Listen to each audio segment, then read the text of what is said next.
Given a vector equals to 2i cap plus pj cap plus qk cap and b vector 5i plus 7j plus 3k.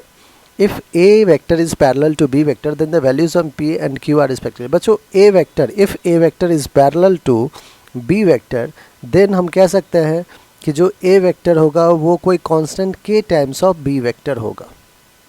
जो a vector होगा वो कोई constant k times of b vector होगा.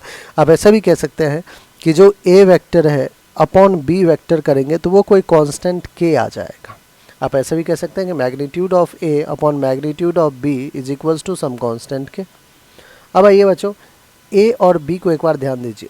a का 2i है, इसका 5i, तो ratio लेते हैं 2/5 is equals to pj 7j p upon 7 is equals to qk upon 3k q upon 3 लिख सकते हैं ऐसे is equals to some constant के.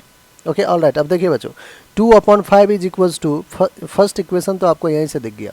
2/5 इक्वल्स टू p अपॉन 7. हमें p चाहिए. p विल बी 7 टू जा 14/5. p आ गया 14/5. 14/3 गलत गलत गलत. फर्स्ट ऑप्शन आपका करेक्ट हो गया. q भी चेक कर लेते हैं. 2/5 is equals to q upon 3 लिख सकते हैं. So q will be 3 to जा 6/5. तो q यहाँ से क्या आ रहा है 6/5. 6/5 है क्या? बिल्कुल है. तो फर्स्ट आपका बिल्कुल करेक्ट.